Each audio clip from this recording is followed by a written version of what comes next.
Hello everyone, welcome to mind master. आज के इस वीडियो में हम क्लास 10 साइंस के chapter acid bases and salts के कुछ इंपॉर्टेंट क्वेश्चंस को देखने वाले हैं। तो इस वीडियो में हम 20 क्वेश्चंस देखेंगे। फर्स्ट क्वेश्चन है, what is observed when carbon dioxide gas is passed through lime water. ये हमने एसिड बेसिस एंड सॉल्ट्स वाले चैप्टर में पढ़ा है कि लाइम वाटर जो होता है, अगर हम उससे CO2 गैस को पास करते हैं तो वो डिफरेंट चीज़ें जो है शो करता है। इसी से डिफरेंट टाइप ऑफ क्वेश्चंस बन सकते हैं कि लाइम वाटर मिल्की कब टर्न होता है जब उसमें में से CO2 गैस पास करी जाती है। एंड इसके हमने दो इक्वेशंस देखे थे, एक था जब थोड़ा CO2 पास किया जाएगा और एक था जब एक्सेस CO2 पास किया जाएगा। सो फर्स्ट रिएक्शन क्या थी, CaOH twice plus CO2 gives CaCO3 plus H2O। तो इसमें CaCO3 जो है ये इसकी एक वाइट PPT फॉर्म हो जाती है, जिस वाइट PPT की वजह से ये जो लाइम वाटर होता है ये मिल्की टर्न हो जाता है। तो जब लाइम वाटर में से CO2 पास करी जाती है तो उसमें एक वाइट PPT फॉर्म हो जाती है। किसकी वाइट PPT होती है? CaCO3 की होती है, जिसकी वजह से वो लाइम वाटर जो होगा मिल्की टर्न हो जाएगा। लेकिन अगर इसी सोल्यूशन में से एक्सेस CO2 पास करा जाता है तो इक्वेशन थोड़ी डिफरेंट हो जाती है। ये CO3 से अगर एक्सेस CO2 पास करी जाए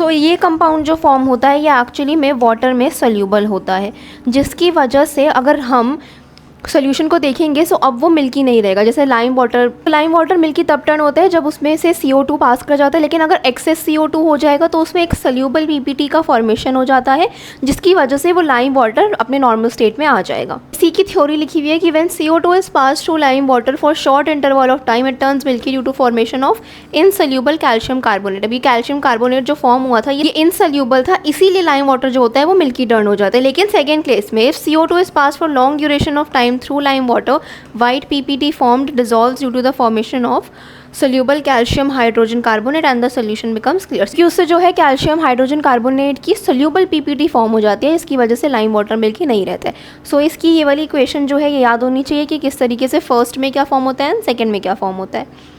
उसके बाद नेक्स्ट क्वेश्चन है, right the chemical name and formula of marble.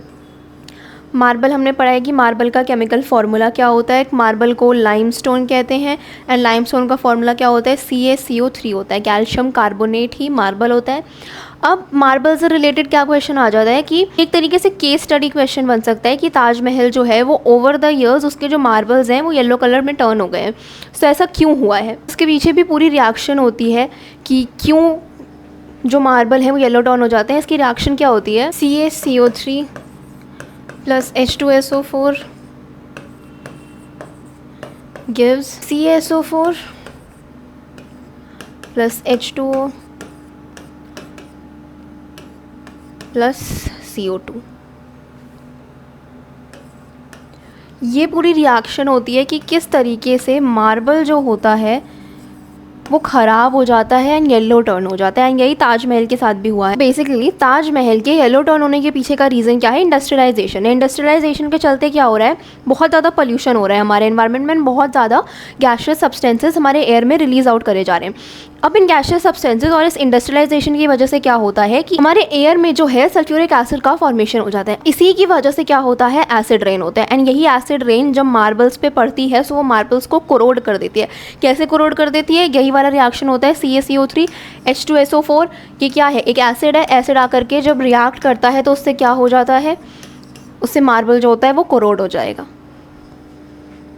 सो इस तरीके से ताजमहल के ऊपर केस स्टडी आ सकती है, या फिर किसी भी ऐसी चीज़ के ऊपर केस स्टडी आ सकती है जिसमें मार्बल मेंशन कर रखा और हमसे पूछेंगे कि वो मार्बल जो है वो येलो कैसे टर्न हो गया।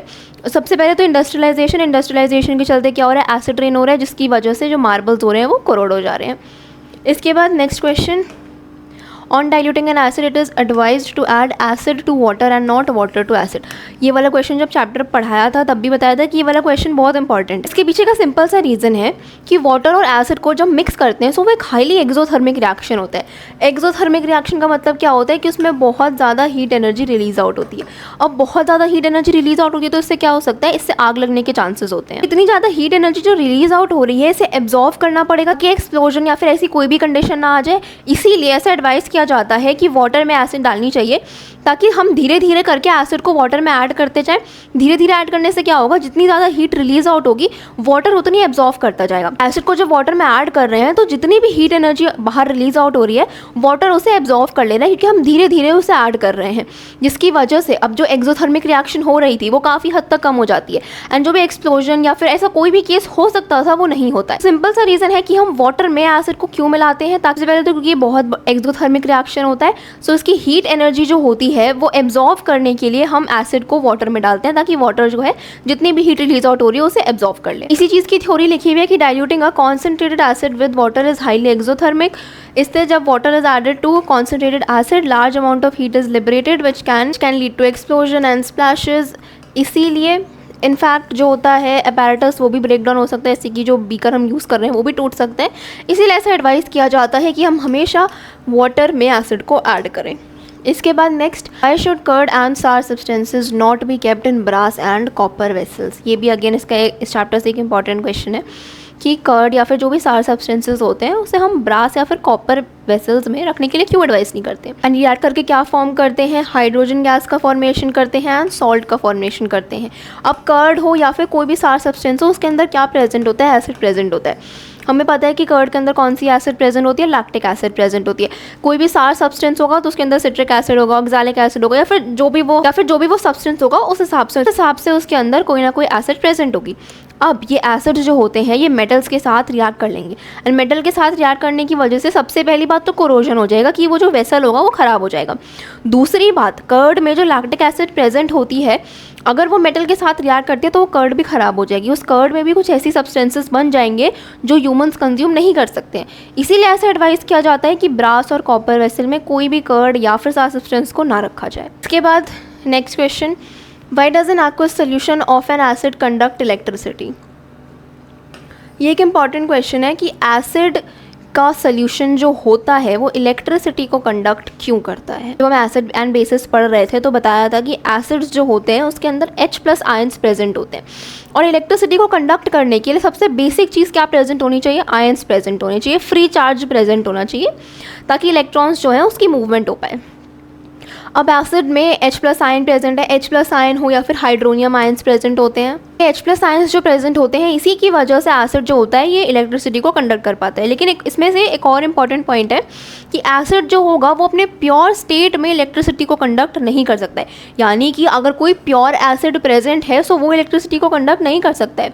इनफैक्ट जब हम एसिड को वाटर में ऐड करते हैं सिर्फ तभी वो सोल्यूशन जो होगा वो इलेक्ट्रिसिटी को कंडक्ट कर पाएगा। लेकिन ऐसा क्यों होता है, ऐसा इसलिए होता है क्योंकि जब हमने ये पढ़ा था कि एसिड और वाटर का कैसे होता है तो हमने क्या देखा था कि वाटर जो होता है वो एसिड्स के साथ रिएक्ट करके उसके जो मॉलिक्यूल्स होते हैं उसके साथ रिएक्ट करके H3O+ आयंस बना लेता है। यानी H3O+ आयंस जो होते हैं यही रिस्पॉन्सिबल होते हैं इलेक्ट्रिसिटी को कंडक्ट करने के लिए। सो इलेक्ट्रिसिटी सबसे पहली बात तो एसिड जो होगा वो अगर प्योर स्टेट में प्रेजेंट होगा तो कंडक्ट नहीं हो सकती है। एसिड को जब हम वाटर में ऐड करेंगे तभी कंडक्ट कर पाएगी। कैसे कंडक्ट कर पाएगी ये बताना है। Why does dry HCl gas not change the colour of litmus, dry litmus paper. वही सेम लॉजिक जो पीछे यूज़ हुआ था कि यहाँ पे क्या प्रेजेंट है, ड्राई HCl प्रेजेंट है और ड्राई लिटमस पेपर प्रेजेंट है। लिटमस क्या होता है, लिटमस एक एसिड बेस का इंडिकेटर होता है, और ये इंडिकेटर किस बेसिस पर करता था कि उसमें कितने OH नेगेटिव या फिर कितने H पॉजिटिव आयंस प्रेजेंट हैं। अब ये OH नेगेटिव हो या फिर H पॉजिटिव आयंस हो ये किसी भी सोल्यूशन में तभी प्रेजेंट होंगे जब उसमें वाटर की प्रेजेंस होगी। अब अगर हमने ड्राई HCl यूज़ करा है तो उसमें वाटर तो प्रेजेंट है नहीं। अगर वाटर प्रेजेंट नहीं है मतलब क्या कि उसमें H+ आयंस प्रेजेंट नहीं होंगे। एंड ये लिटमस पेपर उसी के बेसिस पे तो बताता कि ये एसिड है या फिर बेस है। अगर इसमें H+ आयंस प्रेजेंट नहीं, डिटेक्ट नहीं कर पाएगा कि गिवन सब्सटेंस जो है वो एसिड है या फिर बेस है। ड्राई HCl को टेस्ट करने की कोशिश करते हैं तो हमें नहीं पता चलेगा कि वो एसिड होगा या फिर बेस होगा। ये सिर्फ एक्वस सोल्यूशन की प्रेजेंस में ही हमें बता सकता है। इसके बाद next question, what is the common name of compound CaOCl2। CaOCl2 का नाम क्या होता है ये हमने पढ़ रखा है। इसका कॉमन नेम क्या होता है, ब्लीचिंग पाउडर।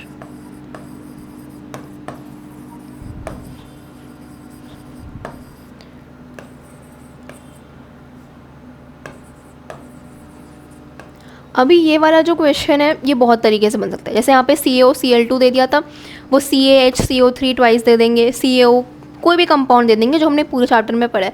अब इस पूरे चैप्टर में हमने बहुत सारे कंपाउंड पढ़े हैं, आगे जाकर के हम जिप्सम पढ़ते हैं, पीओपी पढ़ते हैं।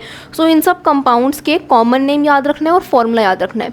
हमें नाम दे देंगे, फॉर्मूला लिखने के लिए बोल देंगे, या फिर फॉर्मूला दे देंगे और नाम पूछ लेंगे।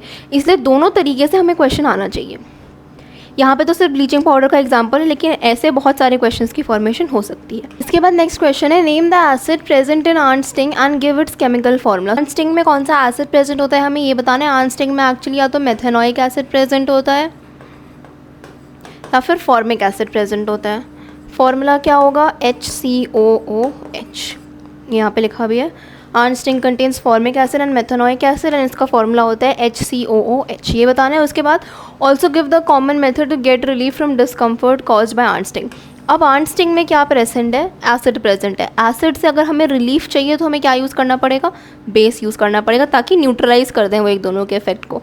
सो रिलीफ करने के लिए हम क्या करते हैं, आर्न स्टिंग पे NaHCO3 यूज़ करते हैं। NaHCO3 क्या होता है, एक स्ट्रॉन्ग बेस होता है। सो आर्न स्टिंग में जो एसिड प्रेजेंट है ये इसके इफेक्ट को न्यूट्रलाइज करने में हेल्प करता है। बाद नेक्स्ट क्वेश्चन है, what are strong and weak acid. अब हमें ये पता है कि एसिड जो होगा वो स्ट्रॉन्ग होगा या फिर वीक होगा, ये हम किस बेसिस पे बताते हैं कि वो कितने नंबर ऑफ H+ आयंस को लिबरेट कर रही है।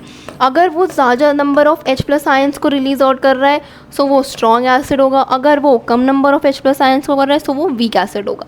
स्ट्रॉन्ग और वीक के एग्जांपल जैसे ये HCl हो गया, H2SO4 हो गया, ये स्ट्रॉन्ग एसिड्स हो जाते हैं। वीक एसिड जैसे कि एसिटिक एसिड हो जाएगा। एसिटिक एसिड क्या होता है, CH3COOH होता है, ये हो जाएगा हमारा वीक एसिड। एंड HCl या फिर H2SO4 क्या हो जाते हैं, स्ट्रॉन्ग एसिड हो जाते हैं। कैसे पता कि कौन सा स्ट्रॉन्ग है, जो ज़्यादा नंबर ऑफ H+ आयंस को रिलीज आउट करता है। अच्छा, ये कब H+ आयंस को करता है, जब हम इसे वाटर में डिजोल्व करते हैं। सो वाटर में डिजोल्व होने के बाद जो ज़्यादा नंबर ऑफ H+ आयंस को लिबरेट करता है वो स्ट्रॉन्ग हो जाएगा, जो कम करेगा वो वीक एसिड हो जाएगा। एग्जाम्पल भी याद रखने हैं इसके। इसके बाद नेक्स्ट क्वेश्चन है, which medicine is used to treat indigestion. Indigestion की प्रॉब्लम होती है तो क्या यूज़ करते हैं, एंटीबायोटिक, एनाल्जेसिक, एंटासिड या फिर एंटीसेप्टिक। सो एंटासिड का यूज़ किया जाता है। क्यों, क्योंकि इनडाइजेशन, अभी इसके पीछे देखो सिंपल सा लॉजिक है। हमारे स्टमक में क्या प्रेजेंट होता है, HCl प्रेजेंट होता है। अब इस HCl के चलते हमारे स्टमक में प्रॉब्लम्स आ सकती हैं। सो इसके इफेक्ट को न्यूट्रलाइज करने के लिए क्या प्रेजेंट है हमारे स्टमक में, HCl प्रेजेंट है। HCl क्या होता है, स्ट्रॉन्ग एसिड होता है। सो इसके इफेक्ट को न्यूट्रलाइज करने के लिए हमें क्या लेना पड़ेगा, कोई बेस लेना पड़ेगा। सो उसी के इफेक्ट को कम करने के लिए हम क्या लेते हैं, एंटासिड्स लेते हैं, ताकि वो उस एसिड के इफेक्ट को न्यूट्रलाइज कर सके। Next question, why does distilled water not conduct electricity whereas rain water does. Distilled water क्या होता है, बेसिकली फिल्टर्ड वाटर जो हमारा होता है। सो हमसे पूछ रहे हैं कि फिल्टर्ड वाटर जो होता है ये तो इलेक्ट्रिसिटी को कंडक्ट नहीं करता है, सो रेन वाटर क्यों करता है। सिंपल सा रीज़न है, डिस्टिल्ड वाटर जो होता है ना वो एकदम प्योर वाटर होता है। क्यों, क्योंकि उसमें से जो भी इम्प्योरिटीज़ प्रेजेंट होती हैं वो फिल्टर आउट कर दी जाती हैं। सो इसकी वजह से क्या होता है कि उसमें आयंस प्रेजेंट नहीं होते हैं। एंड इलेक्ट्रिसिटी को कंडक्ट करने के लिए क्या चाहिए होते हैं, आयंस चाहिए होते हैं, जो कि डिस्टिल्ड वाटर में होते नहीं है। इसलिए डिस्टिल्ड वाटर नहीं कंडक्ट कर पाता है इलेक्ट्रिसिटी को। वेयर एज अगर हम रेन वाटर को देखते हैं, सो रेन वाटर तो नेचुरल वाटर है, उसके अंदर आयंस प्रेजेंट होते हैं। रेन वाटर क्या है, इम्प्योर फॉर्म ऑफ वाटर है, उसके अंदर आयंस प्रेजेंट होंगे। सो रेन वाटर जो होगा वो इलेक्ट्रिसिटी को कंडक्ट करेगा। ये वाला क्वेश्चन NCERT से है एंड इम्पॉर्टेंट भी है। सिंपल सा हमें ये याद रखना है कि इलेक्ट्रिसिटी तब कंडक्ट हो पाएगी जब किसी भी हमारे सोल्यूशन में आयंस प्रेजेंट होंगे। ये क्वेश्चन किसी भी तरीके से फॉर्म हो सकता है, इसलिए ये ध्यान रखना है कि इलेक्ट्रिसिटी को कंडक्ट करने के लिए मेन चीज़ क्या होनी चाहिए, आयंस का प्रेजेंस होना चाहिए। इसके बाद next, why do acids not show acidic behaviour in absence of water. फिर से सेम टाइप ऑफ क्वेश्चन है कि एसिड्स जो होते हैं वो एसिडिक नेचर तभी क्यों शो करते हैं जब वो वाटर में डिजोल्व किए जाते हैं। क्यों, क्योंकि एसिड्स जो होंगे वो जब वाटर में डिजोल्व होंगे तो या तो वो H+ आयंस या फिर H3O+ आयंस को रिलीज आउट करते हैं। एंड इसी की वजह से इनमें इनकी एसिडिक प्रॉपर्टी आती है। उसी चीज़ की थ्योरी लिख रखी है, acidic behaviour of acid is due to presence of H+ ions which are produced only when acid are dissolved in water. In the absence of water, acids do not produce hydrogen ions and जिसकी वजह से उसमें acidic behavior भी show नहीं होता है। इसके बाद नेक्स्ट है, plaster of Paris should be stored in moisture proof container. Why. अब प्लास्टर ऑफ पेरिस क्या, पीओपी जो हम यूज़ करते हैं वॉल्स, सीलिंग्स, इन सब में, उन पीओपी को मॉइस्चर फ्री एनवायरनमेंट में रखने के लिए क्यों एडवाइस किया जाता है। सो पीओपी जो हम सीलिंग्स वगैरह में यूज़ करते हैं, पीओपी का फॉर्मूला क्या होता है, CaSO4 H2O, हाफ H2O का मतलब क्या है कि उसमें वाटर प्रेजेंट होंगे। अब अगर हम इसे वाटर के साथ स्टोर कर देते हैं या फिर किसी भी तरीके से वाटर के कांटेक्ट में आता है तो ये क्या होता है कि ये कैल्शियम हेमीहाइड्रेट से, हेमीहाइड्रेट का मतलब क्या होता है, ये जो हाफ H2O प्रेजेंट है इसी को हेमीहाइड्रेट बोलते हैं। सो अगर हम इसे मॉइस्चर फ्री एनवायरनमेंट में स्टोर नहीं करते हैं, अगर ये किसी तरीके से वाटर के कांटेक्ट में आ जाता है तो इससे किसका फॉर्मेशन हो जाता है, CaSO4.2H2O, यानी कि इसमें हाफ मॉलिक्यूल्स ऑफ वाटर जो होंगे वो और ऐड हो जाएंगे, जिसकी वजह से क्या होता है .2H2O का फॉर्मेशन हो जाता है। 2H2O क्या होता है, जिप्सम होता है। एंड जिप्सम जो होता है वो एक्चुअली में एक हार्ड सब्सटेंस होता है। सो ये POP जो होगा वो हार्ड हो जाएगा अगर हम उसे मॉइस्चर फ्री एनवायरनमेंट में स्टोर नहीं करते, अगर वो किसी तरीके से वाटर के कांटेक्ट में आ जाएगा। क्यों आएगा, ये पूरी रिएक्शन होती है, इसे याद रखना है। बेसिक चीज़ की थ्योरी लिखी हुई है पीछे की, plaster of Paris is white powdery chemical compound that is calcium sulphate hemihydrate, hemihydrate मतलब वही हाफ H2O जो होता है। इसके बाद when water is added to POP it reacts with water and hardens into gypsum to prevent POP from solidifying it should be kept in moisture free environment। So इसी procedure को रोकने के लिए कि वो जिप्सम में ना कन्वर्ट हो जाए, इसीलिए हमें उसे मॉइस्चर फ्री एनवायरनमेंट में स्टोर करना चाहिए। इसके बाद next name acid base indicator extracted from lichen. अब ये चैप्टर के एकदम स्टार्टिंग में पढ़ा था कि कौन कौन से इंडिकेटर्स थे, जैसे ऑल फैक्ट्री इंडिकेटर्स पढ़े थे, सिंथेटिक इंडिकेटर्स पढ़े थे, नेचुरल इंडिकेटर्स पढ़े थे। ऐसे ही हमने एक इंडिकेटर था जो लाइकन से एक्सट्रैक्ट करा था, वो इंडिकेटर क्या था, लिटमस था। सो लिटमस जो होता है वो एक इंडिकेटर होता है, लिटमस को लाइकन से ही एक्सट्रैक्ट किया जाता है। इसके बाद next question, which gas is generally liberated when an acid reacts with a metal. ये हमें पता है कि एसिड और मेटल जब रिएक्ट करते हैं तो इससे क्या बनता है, एक सॉल्ट का फॉर्मेशन होता है और हाइड्रोजन गैस रिलीज आउट होती है। यही इसका आंसर हो जाएगा। इसके बाद next, name the sodium compound use to soften hard water. Hard water को सॉफ्ट करने के लिए एक सोडियम कंपाउंड का यूज़ किया जाता है, उसका नाम क्या होता है, सोडियम कार्बोनेट को यूज़ किया जाता है। तो सोडियम कार्बोनेट को यूज़ किया जाता है हार्ड वाटर को सॉफ्ट करने के लिए, हमें याद रखना है। अभी इस चैप्टर में बहुत सारे कंपाउंड्स के नाम पढ़े हैं, तो सारे कंपाउंड्स के नाम को अच्छे से पढ़ लें और याद कर लें, क्योंकि इसमें कन्फ्यूजन होता है काफ़ी बच्चों को। इसके बाद next question, which of the following salts does not contain water of crystallisation. Water of crystallisation एक पूरा कॉन्सेप्ट पढ़ा था लास्ट में। अब हमें ये बताना है कि इस सब में से वाटर ऑफ क्रिस्टलाइजेशन किस में प्रेजेंट नहीं होता है। सबसे पहले क्या है, ब्लू विट्रियोल है, फिर बेकिंग सोडा है, फिर वॉशिंग सोडा है एंड फिर जिप्सम है। जिप्सम तो हमने अभी देखा कि .2H2O प्रेजेंट होता है, तो जिप्सम तो हो ही गया कैंसिल। ब्लू विट्रियोल को भी NCERT में मेंशन कर रखा है कि ये भी क्या होता है, वाटर ऑफ क्रिस्टलाइजेशन को शो करता है। सो ये भी आंसर नहीं होगा। अब इन दो में से बेकिंग सोडा या फिर वॉशिंग सोडा, इन दोनों में से किस में वाटर ऑफ क्रिस्टलाइजेशन नहीं होता है, हमें ये बताना है। NH2O होता है वॉशिंग सोडा का फॉर्मूला, यानी कि इसमें भी वाटर ऑफ क्रिस्टलाइजेशन शो हो रहा है। सो इसमें से इसका आंसर क्या होगा, बेकिंग सोडा, क्योंकि बेकिंग सोडा में वाटर ऑफ क्रिस्टलाइजेशन शो नहीं होता है। इसीलिए कह रही हूँ कि इस सबके फॉर्मूले याद रख लें, क्योंकि फॉर्मूले से बहुत टाइप के क्वेश्चंस बन सकते हैं। इसके बाद next question, calcium phosphate is present in tooth animal, it's nature is. हमारे टूथ एनिमल किससे बना होता है, कैल्शियम फॉस्फेट से बना होता है। तो हमसे पूछना कैल्शियम फॉस्फेट का जो है नेचर कैसा होता है, एसिडिक होता है, न्यूट्रल होता है, एम्फोटेरिक होता है या फिर बेसिक होता है। सो एसिडिक या फिर न्यूट्रल नहीं होता है, एक्चुअली में कैल्शियम फॉस्फेट का नेचर जो होगा ये बेसिक होता है। इसके बाद next, the pH of gastric juices released during digestion is. Gastric juices जो रिलीज़ होते हैं डाइजेशन के टाइम पे, जो HCl रिलीज़ होता है हमारे स्टमक में, उसका pH कैसे होता है। अब pH स्केल हमें पता होना चाहिए। pH स्केल ऐसे होता है, 0 से लेकर के 14 तक नंबर्स लिखे होते हैं। जितना इस तरफ जाएंगे, यानी कि 7 से जितना कम होता जाएगा उतना नेचर एसिडिक हो जाएगा, बीच में न्यूट्रल होता है, एंड जितना दूसरे साइड जाएंगे उतना नेचर बेसिक हो जाएगा। ये पूरा pH स्केल होता है। सो गैस्ट्रिक जूसेस का pH यानी कि एसिड्स का pH एसिडिक कब होगा, जब 7 से कम होगा pH स्केल पे शो। सो इसका आंसर क्या हो जाएगा, लेस देन 7। मोर देन 7 पे तो वो बेसिक हो जाएगा। इक्वल टू 7 में क्या हो जाएगा, न्यूट्रल हो जाएगा। इक्वल टू 0 में क्या हो जाएगा, हाईली एसिडिक हो जाएगा। इसलिए इसका आंसर होगा लेस देन 7। 4 या 4.5 के बीच में लाई करता है। इसके बाद next, which of the following is use to dissolve gold. अब गोल्ड को डिज़ोल्व करने के लिए इसमें से क्या यूज़ किया जाता है। पूरा एक टॉपिक पढ़ा था कि गोल्ड जो होता है वो एक्चुअली में बहुत हार्ड सब्सटेंस होता है, कोई भी चीज़ उसे डिज़ोल्व नहीं कर सकती है, लेकिन सिर्फ एक सब्सटेंस प्रेजेंट होता है जो गोल्ड को डिज़ोल्व कर सकता है। उसका नाम क्या था? एक्वा रीजिया नाम था। सिर्फ यही है जो गोल्ड को डिज़ोल्व कर सकता है, अदरवाइज गोल्ड जो है वो बहुत स्ट्रॉन्ग मेटल होता है। तो विद दिस हमने 20 क्वेश्चंस प्रैक्टिस कर लिए हैं एसिड बेसिस एंड सॉल्ट्स के। इसके बाद इस चैप्टर से वैरायटी ऑफ क्वेश्चंस बन सकते हैं। सारे केमिकल फार्मूला को याद करें, इसमें बहुत सारे रिएक्शंस दे रखे हैं, उन सब रिएक्शंस को याद करें। 3-4 बार पढ़ेंगे तो आराम से हो जाएगा। फिलहाल इस वीडियो के लिए इतना ही। आई होप ये वीडियो आपके लिए हेल्पफुल रही हो। एंड अगर आपको और किसी भी चैप्टर के वीडियोज़ चाहिए या फिर इंपॉर्टेंट क्वेश्चन चाहिए तो कमेंट सेक्शन में बता सकते हैं, या फिर टेलीग्राम ग्रुप भी ज्वाइन कर सकते हैं, इसका लिंक डिस्क्रिप्शन बॉक्स में रहेगा। सो विद दिस ये वीडियो खत्म होती है। आई होप ये वीडियो आपको पसंद आई हो। अगर हाँ, देन चैनल को सब्सक्राइब करें, वीडियो को लाइक करें। I will see you in the next one. Till then bye and thank you.